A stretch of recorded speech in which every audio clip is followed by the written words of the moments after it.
Hello friends, welcome to my channel. आज के इस वीडियो में हम वेल्डिंग से रिलेटेड कुछ क्वेश्चन आंसर सॉल्व करेंगे और ये बेसिकली जो क्वेश्चन होंगे शील्डेड मेटल आर्क वेल्डिंग, जिसे मैनुअल मेटल आर्क वेल्डिंग भी कहा जाता है, इससे रिलेटेड क्वेश्चन होंगे। ये सीसीयू के चैप्टर 11 से भी रिलेटेड है।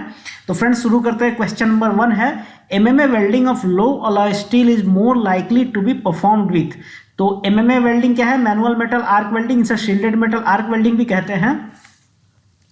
तो क्वेश्चन क्या कहता है कि MMA welding of low alloy steel का अगर हम शील्डेड मेटल आर्क वेल्डिंग करेंगे तो इनमें से कौन से इलेक्ट्रोड्स को हम यूज करेंगे, या कौन सा इलेक्ट्रोड सबसे ज्यादा प्रीफर करेंगे, सबसे अच्छा प्रीफर मतलब सबसे अच्छा इलेक्ट्रोड इनमें से कौन सा होगा।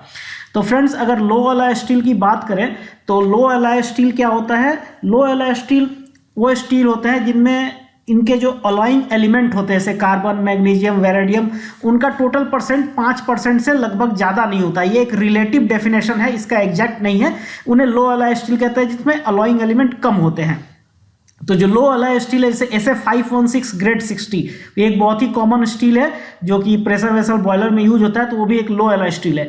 तो इसके लिए जो हम इलेक्ट्रोड यूज करते हैं वो करते हैं जो बेसिक हाइड्रोजन कंट्रोल्ड इलेक्ट्रोड्स तो दूसरे भी यूज कर सकते हैं, but basic hydrogen controlled electrodes जो है इसे सबसे ज्यादा प्रीफर किया जाता है। बेसिक हाइड्रोजन कंट्रोल्ड इलेक्ट्रोड्स में जो सबसे कॉमन इलेक्ट्रोड आता है वो होता है E7018।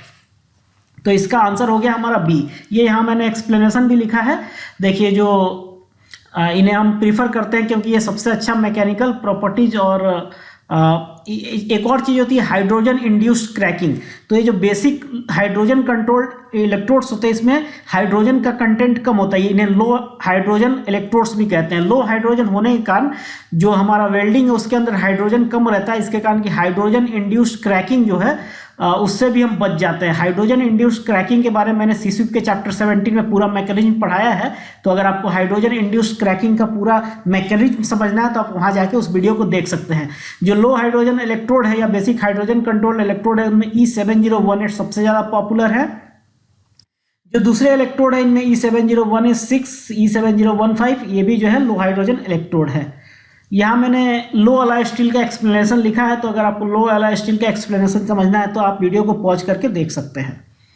अच्छा फ्रेंड्स, वीडियो को मैं आगे बढ़ाने के पहले आपसे एक रिक्वेस्ट करूंगा कि आप मेरे इस इनिशिएटिव को, जो मैं एजुकेशन को जो प्रमोट कर रहा हूं, तो आप मेरे इस इनिशिएटिव को सपोर्ट कर सकते हैं फाइनेंशियली। देखिए, मेरे चैनल को सब्सक्राइब करने के बाद आपको ज्वाइन का बटन दिखेगा, ज्वाइन का आइकॉन प्रेस करके एक बहुत ही मामूली, बहुत ही छोटा अमाउंट आपको पे करना है और आप मेरे चैनल के मेंबर बन सकते हैं और मुझे फाइनेंशियली सपोर्ट कर सकते हैं। तो क्वेश्चन नंबर 2 की तरफ आते हैं। क्वेश्चन नंबर 2 क्या है? MMA welds made with damaged electrodes coatings are subject with to. देखिए, जब हम वेल्डिंग करते हैं शील्डेड मेटल आर्क वेल्डिंग या मैनुअल मेटल आर्क वेल्डिंग, तो इसका इलेक्ट्रोड जो होता है उसके ऊपर फ्लक्स की कोटिंग होती है। तो ये क्वेश्चन ये कह रहा है कि अगर कोटिंग डैमेज्ड है तो क्या हो सकता है। तो फ्रेंड्स, कोटिंग डैमेज होगा तो यहाँ ऑप्शन क्या दिए हुए? Porosity, undercut, excessive penetration, excessive Beed height. इसमें से जो सबसे अप्रोप्रिएट आंसर है वो है पोरोसिटी। अगर आपका कोटिंग डैमेज है तो पोरोसिटी होने का चांसेस है। डैमेज्ड कोटिंग के ऊपर क्या है कि अनवांटेड गैसेस का ज़्यादा फ्लो होगा और उसमें आपको पोरोसिटी होने के चांसेस है। ये जो दूसरे डिफेक्ट्स दिए हुए हैं ये डैमेज कोटिंग के कारण नहीं, ये वेल्डिंग पैरामीटर कंट्रोल नहीं करने के कारण आते हैं। देखिए, इसका क्या है? Damage coating can lead to contamination. Damage coating damage हो गया है, घिस गया है, खराब हो गया है, तो उसमें कॉन्टेमिनेशन होगा और कॉन्टेमिनेशन से क्या अलग अलग तरीके के गैसेस आएंगे और वो गैसेस जो है वो वेल्डिंग के अंदर फंस जाते हैं, तो पोरोसिटी होता है। पोरोसिटी एक्चुअली क्या होता है? तो पोरोसिटी बहुत ही छोटा कैविटी और वॉइड होता है वेल्डिंग के अंदर। अब क्वेश्चन नंबर 3 लेते हैं। In MMA welding what parameter is used to control the penetration into the base material. तो क्वेश्चन कहता है कि शील्डेड मेटल आर्क वेल्डिंग में कौन सा, ये जो 4 पैरामीटर दिए हुए हैं इनमें से कौन सा पैरामीटर को कंट्रोल करते हैं पेनिट्रेशन को कंट्रोल करने के लिए? इनमें से कौन से पैरामीटर को एडजस्ट करते हैं हम पेनिट्रेशन को कंट्रोल करने के लिए? तो इसमें से आपको सबसे अप्रोप्रिएट, मोस्ट अप्रोप्रिएट आंसर चुनना है। देखिए, पहले तो वोल्टेज लिखा है, फिर वेल्डिंग स्पीड लिखा है, फिर iron powder in the coating लिखा है, करंट लिखा है। तो देखिए, जो सबसे ज़्यादा अप्रोप्रिएट आंसर है वो है करंट। करंट को हम अगर कंट्रोल करेंगे या करंट को हम वेरी करेंगे तो पेनिट्रेशन वेरी होगा। तो current plays a significant role in controlling the depth of penetration during welding. अगर हम इंक्रीज करेंगे, करंट को इंक्रीज करेंगे तो उससे क्या होगा, हीट इनपुट बढ़ेगा, वेल्डिंग के अंदर हीट इनपुट बढ़ेगा और डीपर पेनिट्रेशन जो है गहरा होगा। और ठीक इसका उल्टा होगा, अगर हम करंट को डिक्रीज करेंगे तो हीट इनपुट कम होगा और पेनिट्रेशन कम होगा। Question number 4, movement of the arc in MMA welding by magnetic forces is called. तो देखिए शील्डेड मेटल आर्क वेल्डिंग में कभी कभी क्या होता है कि उसके अंदर जब हम वेल्डिंग करते हैं तो कुछ मैग्नेटिक फोर्सेस के कारण आर्क पुल होता है या पुश होता है। वो मैग्नेटिक हम नहीं करते, वो मैग्नेटिक फोर्सेस के कारण होता है। तो वो जो होता है उस मूवमेंट को हम आर्क ब्लो कहते हैं। इसका जो आंसर आर्क ब्लो है, सी करेक्ट है। ये जो है आर्क ब्लो का। तो आर्क ब्लोज क्या होता है एमएमए वेल्डिंग में, जब वेल्डिंग आर्क इज पुश्ड और pulled due to magnetic forces. Magnetic forces के कारण अगर वेल्डिंग आर्क जो है पुश या पुल होता है तो उससे आर्क ब्लो होता है। क्वेश्चन नंबर 5 लेते हैं, which of the following defects is more common to weld deposited by CO2 welding then weld deposit by MMA welding. देखिए CO2 वेल्डिंग ये कोई स्टैंडर्ड टर्म नहीं है। CO2 वेल्डिंग क्या यहाँ कहना चाह रहे हैं, तो जो मिग वेल्डिंग हम करते हैं, मिग नहीं जो GMA वेल्डिंग करते हैं या मिग भी बोल सकते हैं, उसमें जिसमें हम CO2 का यूज करते हैं, CO2 गैस का। तो अगर हम CO2 गैस का यूज करते हैं तो उसे मैग वेल्डिंग बोलते हैं, मेटल एक्टिव गैस। तो ये कहते हैं कि मैग वेल्डिंग और एमएमए वेल्डिंग को अगर हम कंपेयर करें तो इनमें से कौन सा डिफेक्ट जो है वो CO2 या मैग वेल्डिंग में आने के चांसेस ज्यादा हैं, कौन से डिफेक्ट्स आने के चांसेस ज्यादा हैं या ज्यादा कॉमन है। तो इसका जो आंसर होगा lack of side wall fusion. जो मैग वेल्डिंग होता है उसमें lack of side wall fusion आने के चांसेस ज्यादा होते हैं। तो फ्रेंड्स इसका आंसर हो गया C, lack of side wall fusion. ये हीट इनपुट के कारण होता है, कम हीट इनपुट मिलता है, इसके कारण आने के चांसेस होते हैं। इसके बाद अगला क्वेश्चन है, consumable electrode flux shielded manual. Consumable electrode flux shielded electrode यहां होगा। फिर manual process is a description of which welding. देखिए यहाँ पे 4 वेल्डिंग प्रोसेसेस के नाम दिए हुए हैं, FCAW, SAW, GTAW, SMAW। FCAW होता है flux cored arc welding, SAW होता है submerged arc welding, GTA gas tungsten arc welding और SMAW shielded metal arc welding. तो ये 3 इन्होंने डिस्क्रिप्शन दिया। देखिए कंज्यूमेबल इलेक्ट्रोड किस में यूज होता है, तो फ्लक्स कोल्ड आर्क वेल्डिंग में भी इलेक्ट्रोड जो है कंज्यूम होता है, SAW में भी इलेक्ट्रोड कंज्यूम होता है, GTAW जो कि टिग वेल्डिंग है इसमें इलेक्ट्रोड कंज्यूम नहीं होता है। इसमें टंजस्टन का एक इलेक्ट्रोड यूज करते हैं जो कि सिर्फ आर्क प्रोड्यूस करता है, कंज्यूम नहीं होता है।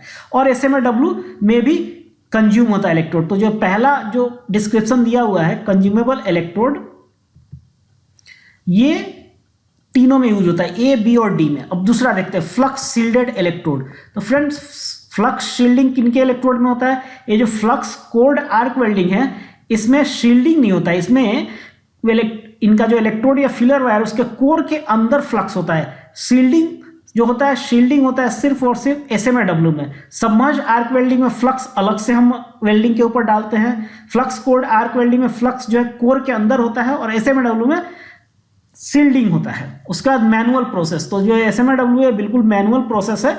तो इसका जो करेक्ट आंसर होगा D, SMAW या MMAW। क्वेश्चन नंबर 7 देखते हैं, why OCV is required for MMA welding. Friends ये जो सारे क्वेश्चन मैं बता रहा हूँ इन सबको मैंने चैप्टर नंबर 11 जो CSWIP का मैंने पढ़ाया था मैनुअल मेटल आर्क वेल्डिंग, उसके अंदर ये सारी चीजें मैंने बहुत अच्छे से समझाई हुई है। OCV का टर्म और दूसरे भी टर्म मैंने बताया हुआ। तो अगर आपको अगर नहीं पता है तो आप मेरे चैप्टर नंबर 11 देख सकते हैं। तो OCV हमें क्यों, हाई OCV की क्यों जरूरत पड़ती है MMA वेल्डिंग में। देखिए हाई OCV क्या होता है, ओपन सर्किट वोल्टेज होता है। तो जो वोल्टेज होता है जब वेल्डिंग स्टार्ट करते हैं या जो आर्क को जनरेट करते हैं, शुरुआत में आर्क को जब स्ट्राइक करके जनरेट करना होता है उस समय में हाई ओपन सर्किट वोल्टेज की जरूरत पड़ती है। तो इसका ऑप्शन होगा to initiate the arc. Arc initiate करते समय हमें ज्यादा वोल्टेज की जरूरत पड़ती है। तो देखिए to strike the arc correct answer है, to strike an arc relatively high voltage is required. हमें आर्क जब स्ट्राइक जनरेट करते हैं या इनिशिएट करते हैं, शुरू करते हैं, जब आर्क शुरुआत में जनरेट करते हैं तो उस समय में हाई वोल्टेज की रिक्वायर्ड होती है और इसे ओपन सर्किट वोल्टेज बोलते हैं या OCV बोलते हैं। और जो ये होता है टिपिकली 50 से 90 वोल्ट के बीच में होता है। अब क्वेश्चन नंबर 8 देखते हैं, which of the following butt weld preparations is generally most susceptible to lack of side wall fusion during SMAW या MAW। तो देखिए, लैक ऑफ साइड वॉल फ्यूजन इनमें से कौन से ग्रुप प्रिपरेशन से हो सकता है? एक तो U प्रिपरेशन लिखा हुआ है, V प्रिपरेशन लिखा हुआ है, डबल V प्रिपरेशन लिखा है। Lack of side wall fusion does not exist with MMAW, तो ये तो बिल्कुल रॉन्ग है। Lack of side wall fusion MMA welding में हो सकता है। फ्रेंड्स, अगर आपको वेल्डिंग डिफेक्ट्स के बारे में नहीं पता है तो मैंने वेल्डिंग डिफेक्ट्स के बहुत सारे वीडियो बनाए हैं। एक वीडियो तो मैंने बनाया जिसमें सारे वेल्डिंग डिफेक्ट्स बताए हैं, और मैंने ऐसे कई वीडियो बताए जिसमें अलग अलग डिफेक्ट, जैसे पोरोसिटी का अलग वीडियो बनाया है, लैक ऑफ फ्यूजन का अलग बनाया है, लैक ऑफ पेनिट्रेशन का अलग बनाया है। तो उन सब वीडियोस को जाके आप मेरे वेल्डिंग डिफेक्ट्स के टर्म को समझ सकते हैं, अगर आपको यहाँ पे नहीं समझ में आ रहा है तो देखिए इसका आंसर देखते हैं। देखिए, lack of side wall fusion होने का सबसे ज्यादा चांसेस जो है यू प्रिपरेशन में होता है। यू प्रिपरेशन, जो यू का प्रोफाइल ऐसा होता है कि इसमें इलेक्ट्रोड के मूवमेंट का दिक्कत होती है, और इसमें जो है थोड़ी दिक्कत हो सकती है कहीं कहीं पे, और इसमें lack of side wall fusion आने के चांसेस ज्यादा है अगर वेल्डर ध्यान ना दे तो। यू शेप प्रोफाइल के कारण ऐसा होता है। अब question number 9, which welding process is considered the most versatile? सबसे ज्यादा वर्सेटाइल किस वेल्डिंग को मानते हैं? तो जो सील्डेड मेटल आर्क वेल्डिंग है, जो MMAW होता है, इसे सबसे ज्यादा वर्सेटाइल बोलते हैं, क्योंकि हमें एक छोटा सा पोर्टेबल मशीन का जरूरत पड़ता है और इलेक्ट्रिसिटी की जरूरत पड़ती है। इलेक्ट्रिसिटी है, नॉर्मल इलेक्ट्रिसिटी, आजकल अलग अलग तरीके के बहुत सारे मशीन आते हैं, तो सिर्फ आपको इलेक्ट्रिसिटी मिल जाता है तो आप MMA वेल्डिंग कर सकते हैं। इवन जनरेटर वगैरह से भी MMA वेल्डिंग होता है। तो ये सबसे ज़्यादा वर्सेटाइल है। इसके रॉड छोटे छोटे रॉड होते हैं, आप कहीं भी लेके जा सकते हैं। जबकि ये जो सारे वेल्डिंग है, submerged arc welding, TIG, MIG, MAG, इनमें देखिए एक तो में गैस की भी जरूरत पड़ेगी, गैस बहुत बल्की होता है, मशीन, गैस, इन सब की जरूरत पड़ेगी। फिर टिग वेल्डिंग में आपको एक इलेक्ट्रोड चाहिए और एक फिलर वायर अलग से चाहिए, इसमें गैस भी चाहिए। सबमर्ज्ड आर्क वेल्डिंग में पूरा एक सेटअप करना पड़ता है, एक हॉपर होता है, इसमें से फ्लक्स जाएगा। ये एक सेमी ऑटोमेटेड या ऑटोमेटेड प्रोसेस होता है। तो जो सबसे ज़्यादा वर्सेटाइल है, मतलब कहीं भी आपको वेल्डिंग ऐसे जगहों पे करना है, MMA वेल्डिंग जो है हर जगह पे आप कर सकते हैं, बस इलेक्ट्रिसिटी या बिजली की जरूरत पड़ती है आपको। क्वेश्चन नंबर 10 है, which arc welding process utilizes a non consumable electrode? तो नॉन कंज्यूमेबल इलेक्ट्रोड किस वेल्डिंग प्रोसेस में चाहिए? तो यहाँ जो 4 ऑप्शन दिए देखिए, मिग के अंदर जो इलेक्ट्रोड होता है वो कंज्यूम होता है, यानी इलेक्ट्रोड और फिलर मेटल एक ही होता है। जो MMA है, सील्डेड मेटल आर्क वेल्डिंग, इसके अंदर जो इलेक्ट्रोड है वो भी कंज्यूम होगा। लेकिन जो टिग वेल्डिंग है, टिग वेल्डिंग के अंदर जो इलेक्ट्रोड होता है, टंजस्टन का इलेक्ट्रोड होता है, वो कंज्यूम नहीं होता, वो सिर्फ आर्क प्रोड्यूस करता है। उस आर्क से जो हीट मिलता है उससे वेल्डिंग होती है। जो फिलिंग का काम है वो अलग से सेपरेटली एक फिलर मेटल का हम यूज करते हैं मटेरियल फिलअप करने, ग्रूव को फिलअप करने के लिए। क्वेश्चन नंबर 10 था ये, 10 का आंसर हो गया आपका B, TIG. Question number 11, MMA electrode can be grouped into 3 main types. जो MMA इलेक्ट्रोड है वो फ्लक्स की कोटिंग के आधार पे भी ग्रुपिंग करते हैं। तो जो फ्लक्स की कोटिंग होता है उन्हें मोस्टली बेसिक बोलते हैं। बेसिक के अंदर E7018 आता है, सेलुलॉजिक होता है, रूटाइल होता है। इसका आंसर ए होगा। तो जैसे कि मैंने आपको बताया, बेसिक के अंदर E701 आता है, जो सेलुलॉजिक इलेक्ट्रोड होता है उसके अंदर E6010 आता है। ये सारे मैं मेन इलेक्ट्रोड बता रहा हूँ, दूसरे इलेक्ट्रोड भी आते हैं। रूटाइल में बहुत फेमस है 6013, इसका यूज होता है। तो ये सारे फ्लक्स कोटिंग के आधार पर इनकी ऐसे क्लासिफिकेशन कर सकते हैं या डिस्क्रिप्शन कर सकते हैं। अब क्वेश्चन नंबर 12 है, in positional MMA welding on pipe work, welders are having difficulty in obtaining good capping profiles when welding in the overhead position. overhead position में हम जब करते हैं तो वेल्डर को डिफिकल्टी आती है कैपिंग प्रोफाइल को बढ़िया मेंटेन करने के लिए। तो वेल्डर को आप क्या सजेस्ट करोगे ताकि वो इंप्रूव कर पाए अपने कैपिंग प्रोफाइल को? पहला, advise them to increase the current. दूसरा, advise them to increase the voltage. तीसरा है ask for a new welding team. और डी है suggest the use of a smaller diameter electrode. तो फ्रेंड्स, आप इसका आंसर A, B, C या D जो भी है कमेंट बॉक्स में लिखिए। मैं एक्सपेक्ट करूंगा कि आप इसका आंसर कमेंट बॉक्स में लिखेंगे। इसके नेक्स्ट स्लाइड में मैंने एक्सप्लेनेशन भी दे रखा है। आप कमेंट बॉक्स में पहले आंसर लिख दीजिए, फिर यहाँ आप जाके इसका एक्सप्लेनेशन पढ़ सकते हैं। एक्सप्लेनेशन आप पढ़ के आप खुद समझ जाइए। और फ्रेंड्स, ये मैं नहीं बताऊंगा, ये आप इस एक्सप्लेनेशन को पढ़िए। अगर आपको कोई डिफिकल्टी होगी तो कमेंट बॉक्स में लिखिएगा। यहाँ एक मैंने करेक्ट आंसर लिखा है और एक कॉन्फ्लिक्ट लिखा है। कॉन्फ्लिक्ट इसलिए लिखा है क्योंकि देखिए जब 4 मल्टीपल चॉइस क्वेश्चंस होते हैं तो उनमें हो सकता है कि 2 आंसर सही हो, तो जब ऐसा होता है तो उसमें से मोस्ट अप्रोप्रिएट आंसर हमें चुनना होता है। तो चलिए मैं बता देता हूँ, इसका जो मोस्ट अप्रोप्रिएट आंसर है, suggest the use of smaller diameter electrode. जितना पतला से पतला डायमीटर इलेक्ट्रोड का यूज करेंगे ओवरहेड पोजीशन में, उतना अच्छा से कैपिंग प्रोफाइल बन सकता है। इसमें कॉन्फ्लिक्ट है कि कुछ लोग कह सकते हैं कि वोल्टेज को भी इंक्रीज करके आप कैपिंग प्रोफाइल बना सकते हैं, तो ये एक 10% इसको भी मान सकते हैं, बट जो मोस्ट अप्रोप्रिएट आंसर होगा वो ये होगा। इन दोनों का एक्सप्लेनेशन लिखा हुआ है, आप चाहें तो पढ़ सकते हैं। फ्रेंड्स, अब वीडियो खत्म हो गया है, मैं जस्ट अपना एक इंट्रोडक्शन दे देता हूँ। मेरा नाम है संदीप आनंद, मैं एक मैकेनिकल इंजीनियर हूँ और मेरा 14+ ईयर्स का वर्किंग एक्सपीरियंस है, और मेरा वेबसाइट है weldingandNDT.com और मेरा यूट्यूब चैनल है youtube.com/weldingandNDT। तो मैं अपने वेबसाइट और अपने यूट्यूब चैनल से फ्रेंड्स मैं नॉलेज शेयर करता हूँ, और आई होप आपको ये वीडियो अच्छा लगा होगा। अगर अच्छा लगा होगा तो अपने चैनल को ज्वाइन करके मेरे चैनल के मेंबर भी बन सकते हैं। Thank you very much.